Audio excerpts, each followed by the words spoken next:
There's a lot of people out there talking about gut health, but have you ever stopped to think about what that actually means? What is gut health and why is it so important? And more importantly, what can you actually do to make sure your gut is healthy?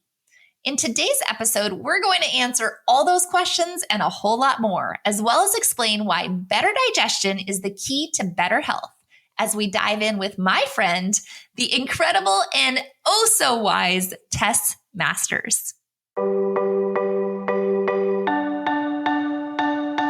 Welcome to the Ditch the Carbs podcast, brought to you by Thinlicious. I'm your host, Ruth Sukup, and here we'll talk about everything from the science of weight loss and metabolic flexibility to practical tips for making your health a priority in the midst of a very busy life.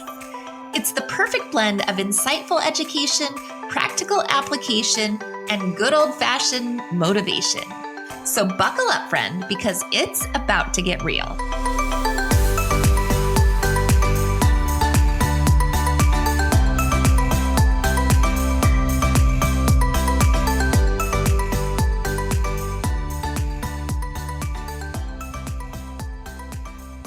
Hey there, and welcome to the Ditch the Carbs podcast. For those of you who don't know me, my name is Ruth Sukup, and I am the founder of Thinlicious and the Thin Adapted System, as well as the New York Times bestselling author of 7 books.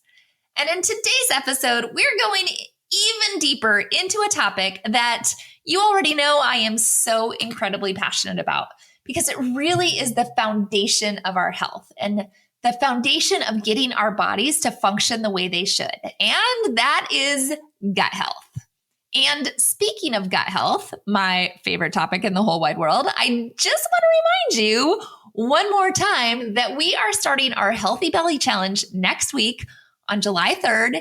And guys, it is going to be so freaking good. I am telling you, you do not want to miss this challenge. Like all of our quarterly challenges, it is based on our 28-day metabolism reset.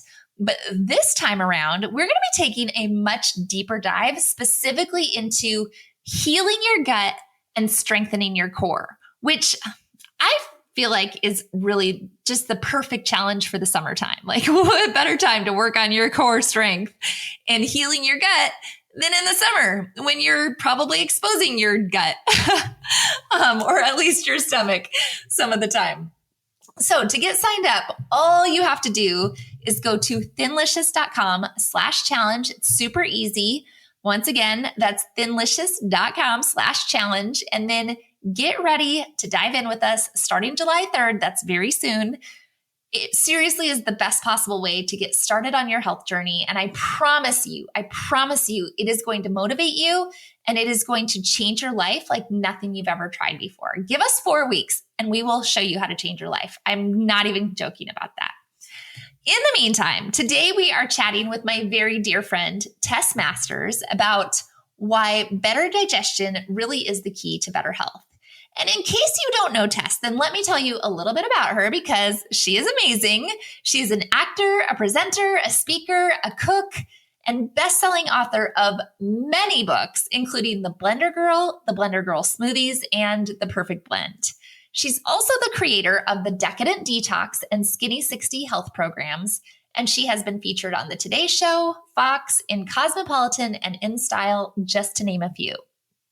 I can't wait for you to hear from her today. And so without further ado, here is my interview with Tess. I'm so excited to have you today, Tess. Thank you so much for being here. Oh, thank you for having me. And yes, you did encourage me to create this program to help people with their gut health, their digestion, and nutrition education. So thank you. It's been amazing. Years ago. That was years ago now. Yeah, it's a few years ago now. And yeah, no, over 30,000 people have done our programs now. So it's pretty cool. Yeah. That is incredible. That is so incredible. Okay. So today, there are like literally 10 million things we could talk about today, but today we are actually talking about why better digestion is the key to better health. And this might be like a kind of a new topic for many of our attendees, especially those who are just dipping their toes into the water of even like thinking about their health and healthy eating. We start talking about all sorts of things in this world, in this low carb world, right? So gut health. Why is better gut health and digestion so important?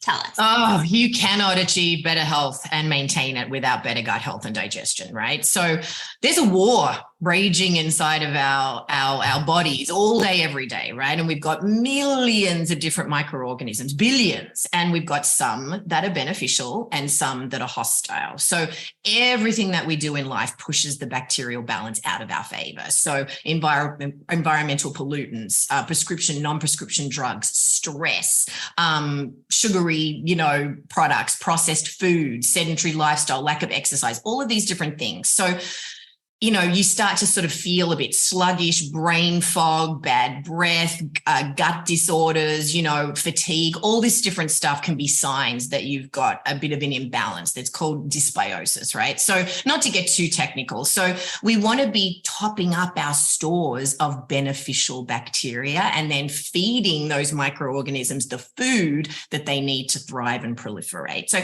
there's also a messaging system in our body. So, it's really sort of starting to really rise in prominence the last 10 years. You probably heard, our gut is our second brain, or the gut-brain connection, or the gut-brain axis, right? So there's an enteric nervous system, which is part of the peripheral system. And it really sort of, your gut basically sends messages to your brain and the rest of your body. And then that sort of really informs and helps modulate endocrine function, hormone function, satiety, food cravings. And it sends all these messages, right?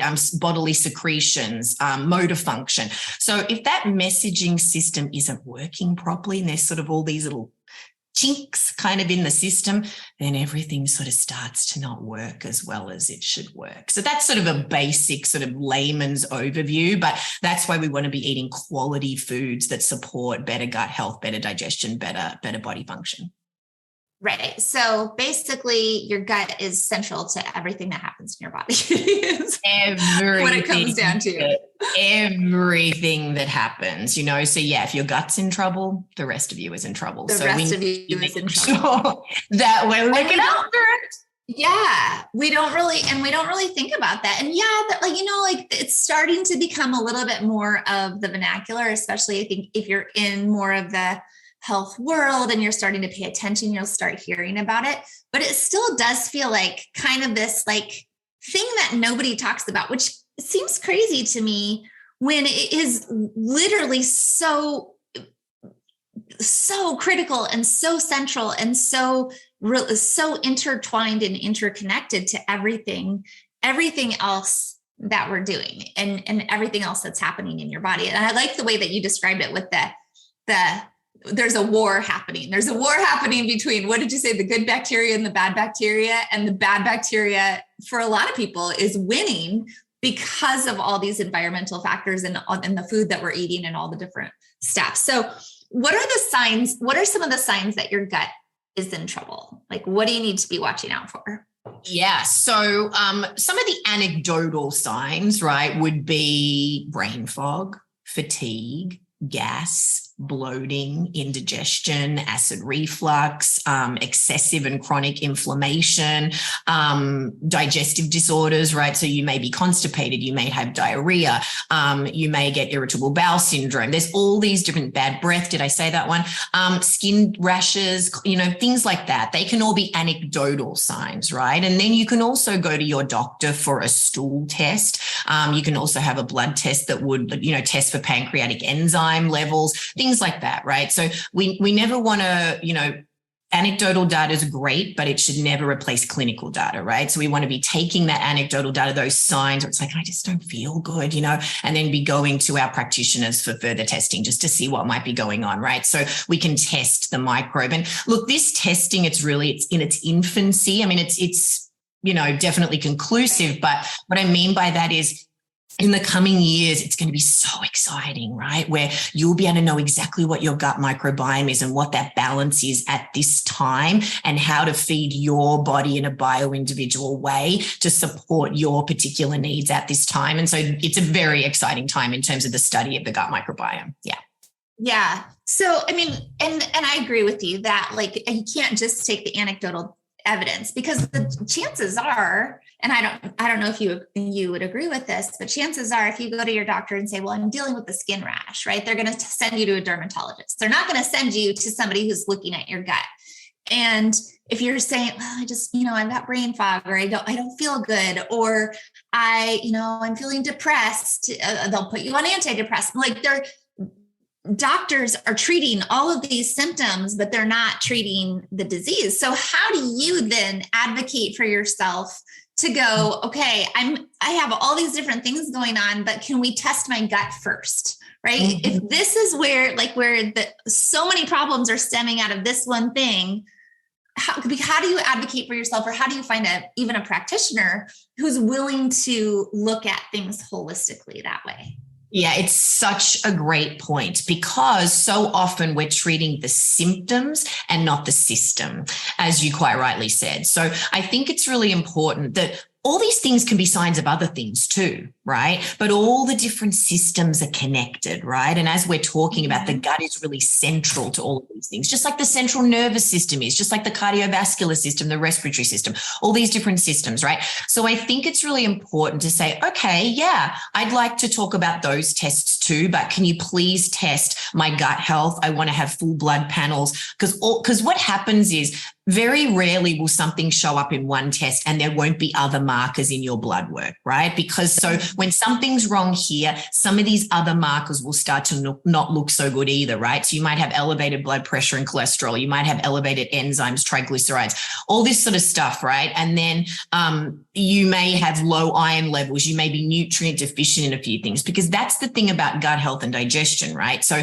this whole adage of you are what you eat, it's actually not technically accurate. You're literally what you digest and absorb. So when, the food goes down the esophagus into the stomach, it all gets churned up, it goes into the small intestine. That's the main site of absorption, right? The villi in the small intestine kind of sifts through things and figures out what the waste is and what we want to absorb and get our nutrients. When you've got sluggish villi and this system isn't working properly, you're not actually absorbing all of those nutrients. So you can actually be eating all of these healthy foods, eating all these beautiful things, but you're not actually absorbing all of the nutrients. So you could still be actually technically malnourished, right? So all of that stuff will start to show up in your blood panels. So I think that it's about just saying, yeah, okay, I hear what you're saying. I'm happy to have those tests, but I want these tests as well, right? And then if you've got a doctor who kind of we see this quite a lot with people in our program, they go, oh, you don't need that. Come on, here's a script, I would suggest that you find a different doctor, right? Mm-hmm. So you want to find a doctor who's looking at those clinical tests, he's going to listen to you and go, okay, all right, yeah, I'm looking at your blood panels, and actually, yeah, that might indicate that test might be a prudent decision, and you sort of talk it through in consultation with your practitioners, right? So I think it is about learning to advocate and learning to say, okay, yep, I'm open to that, but I'd like this as well.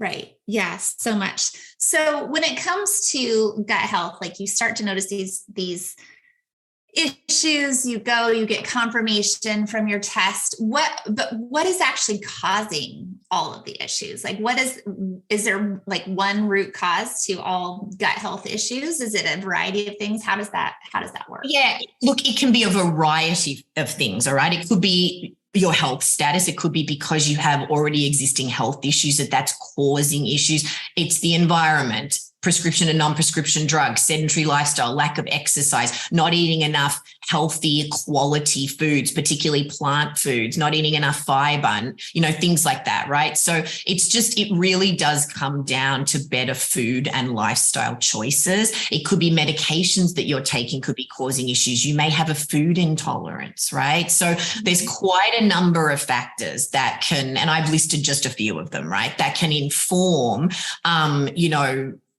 chinks and things that go wrong in your body, right? So that's why taking that anecdotal data to your practitioner and then having clinical testing, making data-driven decisions about your health. I'm not a big fan of Dr. Google or Dr. Neighbor or Dr. Friend. Oh, well, I read on the internet this, or my friend had this, so I guess I've got this, right? We don't know, it's about, but we do know how we feel, so kind of taking notes of that, going, every time I eat this, I feel this way. I wake up in the morning, every morning I'm feeling tired. tired and sluggish. I just can't think straight. I feel gas and bloating every time I eat this. I'm not going to the bathroom, or I've got diarrhea. There's all these different signs. I've got this constant skin thing. My hormones are all out of whack. I'm waking up multiple times throughout the night. I just can't lose weight no matter what I do. There's so many different things, right? So yeah, I'm a big fan of, I'm not a big diary or journaler, but I do think just keeping a few notes where you can connect the dots more quickly, with your practitioner. Go, oh, every time I do this, this is what happens, or this is constantly happening. And what's so cool about this is the human body is the most miraculous computer and machine that is out there, right? So once you start to fuel it efficiently for your needs, everything just starts to fall into place. So what we see is people clean up their gut health and digestion, all these other markers of better health start to improve, lowering your blood pressure and cholesterol, regulating your hormone function, lowering and regulating your blood sugar levels, sleeping through the night, waking up with energy, having mental clarity, glowing skin. I mean, it just goes on and on and on, right? On and on. Yeah, it's amazing. I mean, I always say that too, like you kind of start down this path. A lot of us, especially as women getting older, we start down this path from almost like a vanity perspective. Oh, I'm not fitting into my skinny jeans. Wanna like finally lose that weight. And so we start from like superficial reasons, but you commit to it when you realize how much better you feel. And when like you start to see those changes, clearer skin, not feeling sick and sluggish, not having the brain fog anymore. Like those are amazing changes, not having the inflammation and the sensitivity and realizing, oh my gosh, I didn't even realize how bad I felt until I felt better. I mean, that's really, really what it comes down to. It's so like, it really is. It's so central to everything that we do, that how we feel. And yet, because we get so accustomed to feeling bad, we don't even understand that it doesn't have to be a permanent condition. I think it is so true. When you get used to feeling all of these things we've been talking about, they're all symptoms of dis-ease, right? Where you might be able to live with those things and you get used to living like that.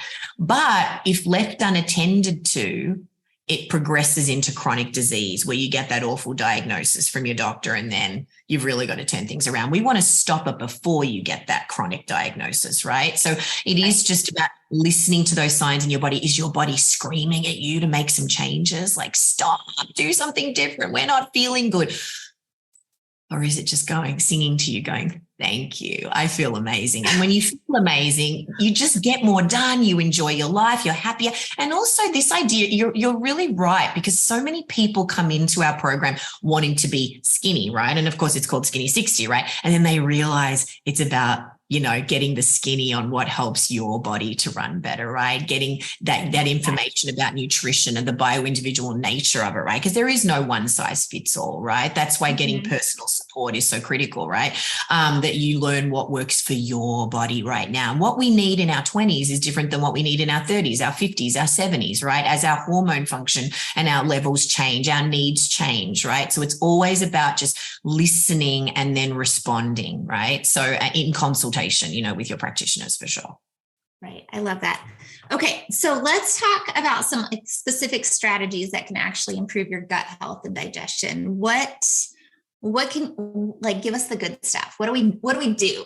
Say you get confirmation. What do you do? So here's what's so cool, because some of these things are so easy. All right. So the first thing is you want to chew your food properly, right? So a lot of us are eating as a secondary activity, right? And that kind of affects the messaging system, right? So just enjoying your food, eating slowly, chewing your food properly, because the first phase of digestion begins in the mouth, right? So there's enzymes in the saliva that help to start to break down your food. And we've got to liquefy everything in order for it to be properly digested and assimilated. So that's the first. We can all do that, right? The second thing is we have to stay hydrated, right? So many of us are chronically dehydrated, right? So we stay hydrated in multiple ways, right? So yes, drinking more water and water-based beverages, but remember the human body can only assimilate and absorb so much water per hour. So you want to be doing it regularly throughout the day. If you're just chugging water at the end of the day going, oh, my lips are dry, I'm feeling tired and my mouth is dry, you're already dehydrated, right? And then you're going to, excrete most of it. So that's the second thing. The other way that we hydrate is with high water content fruits and vegetables, right? So I would lean towards non-starchy vegetables, right? Because they're efficient carbohydrates, they're low carb, and they contain all these beautiful nutrients, right? And they're very high in water. Now, remember, we want to be eating them somewhat raw. We want to be eating raw and cooked, but you want to be eating something raw with every meal or a raw meal or snack every day, because when you cook plant foods, you're ostensibly pulling the water out of them. You're ostensibly dehydrating them, right? And you also destroy the enzymes that aid their digestion, right? So that's the next thing. Taking in some raw plant foods, some non-starchy vegetables, a little salad, a cucumber, some celery, an avocado, something like that with your lunch and dinner or something like that, right? Or having, a low carb smoothie in the morning, that sort of stuff. So that's that. The next thing is taking in some probiotic rich foods, right? So some kind of truly fermented foods with lunch and dinner. So that's a little bit of fermented sauerkraut, kimchi, fermented pickles. So that's not culinary pickles you find in the shelf stable aisle of the grocery store that are made with sugar or vinegar. They're truly fermented, where it's just the vegetable with a little bit of water, maybe a bit of salt. You find it in the refrigerated section. All mainstream grocery stores have a version of that. If you turn it over and it's got vinegar, it's not truly fermented. It'll often say it on the thing, right? If you're not into that, because a lot of people aren't, we're talking about kefir, right? So kefir is fermented. You can do coconut kefir, almond milk kefir, any plant milk kefirs would be great, right? You can also do coconut water kefir. You can do water kefir. There's beet kvass. There's all kinds of tonics. Now, these are tonics, right? A little bit of that is really great. You could also do a probiotic supplement, but you want to be taking in one that's in the refrigerated section of the health food store or pharmacy. It's got a good amount of, strains of beneficial bacteria. That's another thing. But if you're taking in all these probiotics, you want the food for the good gut bacteria, right? So we want to feed it plants, so non-starchy vegetables, right? So you've got your alliums, asparagus is a really good one, right? Because it contains inulin, which is that amazing carbohydrate, but it's good for the gut, right? And it's also low carb. So leafy greens are really, really good. All those cruciferous vegetables, so broccoli, Brussels sprouts, cauliflower, all that good stuff. They've all got these amazing compounds that feed the good bacteria so they thrive. So we're building that army, to wage with the war that we're talking about, right? The other thing you might do, that a lot of people, we don't talk about this as much as we probably should. I talked about enzymes, right? Our body produces enzymes, and then there's enzymes in raw plant foods, right? The more enzyme activity, the better your digestion, right? So as we age, particularly as women, as we head into menopause, post-menopause, and then get older into our twilight years, we produce less enzymes. So a digestive enzyme supplement may benefit you. Now, I'm always about a food first approach. I'm not a big supplement pusher.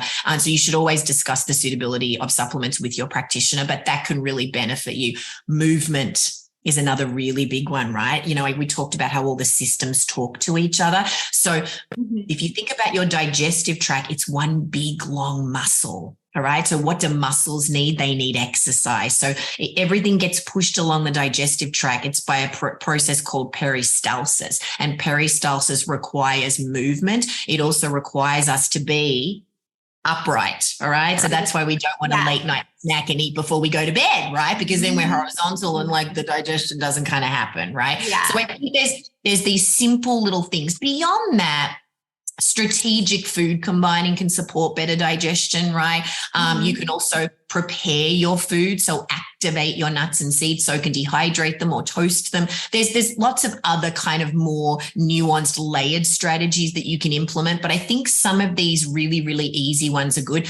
Steering clear of sugar and processed foods, right? Yes. Drugs and prescription drugs that aren't essential, right? All kinds of sort of over-the-counter medications, really eating a quality diet full of plants. All right. So these processed foods, there's certain kinds of foods, if you have a food intolerance, that would push everything out of favor for you. Right. So it is about a quality diet rich in plants. All right. So it's all about finding that balance of what works for you. We want to be balancing, and taking in the appropriate amount of protein, whether you're eating vegan, vegetarian, or you're an omnivore eating meat and fish and poultry. It doesn't matter. We really, I like the 80-20 rule, that 80% of our plate should be non-starchy vegetables, so low carb things. And then we supplement that with quality fats and quality protein, right? Making sure that we're getting, all of those good things. All right. Because plants are also alkaline forming, right? And that also supports better digestion. So I think it's just about thinking about these little things you can do and all these little things add up, right? It doesn't have to be anything extreme or something that takes a lot of time. It's just, have I drunk a glass of water recently in the last few hours? Have I eaten, a bunch of vegetables today, right? So I like, eating a rainbow. We're all taught that as kids, right? Well, it's actually a real thing, right? So all the different colors have all these phytonutrients. That's what gives them the color, right? So we want to be making sure we're eating all shades of green. White's a color, black, blue, yellow, red, orange, purple, all these different colors, and getting that variety of quality foods in really helps to feed and give our body all of these antioxidants, these anti-inflammatory agents, because chronic inflammation really gets in the way of better digestion too, right? So, inflammation is an interesting one, right? Because we think of it as all being bad, right? But an appropriate inflammatory response is part of our built-in immune function, right? So when we cut our finger, it sort of crusts over in order to heal. That's an appropriate inflammatory response. What I'm talking about is chronic, excessive, inappropriate inflammation, where you feel swollen and your inflammatory markers are high on your blood work. That's inappropriate inflammation. And that also gets in the way of better digestion. So I think it's just about being mindful. I think mindful, it sort of becomes synonymous with only the healthy everything, that's mindful eating. I'm a mindful eater. Well, mindful eating for me is really just consciously paying attention to the eating experience without judgment. And I think the without judgment is a really key piece, particularly for us as women, right? We're just so hard on ourselves, It's about just going, okay, all right, well, yeah, when I'm feeling dehydrated, I'm just tired, my brain doesn't function. Okay, I'm just going to remember to do that. There's no guilt about it. There's no, I didn't do it. Just, okay, I think I can do that. I'm going to do that a little bit more. And then maybe a week from now, you then go, I'm going to do what she said about eating just a little bit of raw something, a little side salad with my cooked meal. Because in the wintertime, we like cooked dishes, and sometimes the nutrients are actually more bioavailable in their cooked form, right? So I'm not saying to be all raw, do a balance of everything. But remember, when you're only eating cooked foods, you're not getting all those enzymes, right? So we want to be taking in that good stuff. Right. And it's kind of a combination of all of those things that are really tying together between the fermented food and the probiotics, and then the other vegetables and the fiber that's feeding the probiotics and helping to feed that healthy bacteria. And it all works together. But like you're saying, none of these things are difficult. None of these things are hard. And none of these things are like a big dramatic change. I guess if you're eating nothing but potato chips, it could be, but starting to add in a few more vegetables and adding a little bit more of the fermented food, or taking a probiotic supplement if you need to do that. If you're like, I'm not eating sauerkraut, whatever, but it's not hard stuff. And the difference that it can make in your gut health, which again is so central to everything else you're doing. Why wouldn't you at least try it? That's where I go with it. Like, man, if this can make such a big difference, and for such a small amount of pain and effort, it's definitely worth trying. Well, again, we see this all the time within a week, within a matter of days, and within 2 weeks, when you start to do some of this stuff, it's just, it's kind of magical, really. It is. And I will in people. And I think you would agree with this too, because your program is leans towards low carb as well. And so cutting out the sugar and refined flours in conjunction with all of these things that's where the real magic happens. Because like you were saying, it's the sugar and the carbohydrates that are feeding the bad bacteria. And that's why gut health has become such a issue for our modern society, because that's what our diets basically consist of. And so it's all intertwined and interrelated, but those things in conjunction are just phenomenal. I feel like, Tess, we can talk about this later. I know. But I mean, it's so true. I mean, and this is really sobering. So let's finish with this, because what is the food of choice for every hostile pathogen? Sugar. Right. So all simple carbohydrates, right, and really starchy things break down into a lot of sugar, right? And sugar creates acid in the body. Acid leads to that inappropriate and excessive inflammation that we're talking about.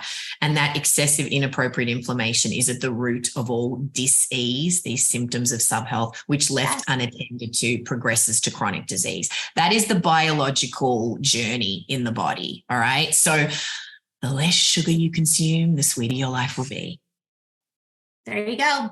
Boom. That's all you need to know, really, is what it comes down to. Okay, Tess, thank you so much for being here today. I love you. And this was phenomenal. Thank you for having me. Oh my gosh, you guys, wasn't that so good? So many practical takeaways to dive into.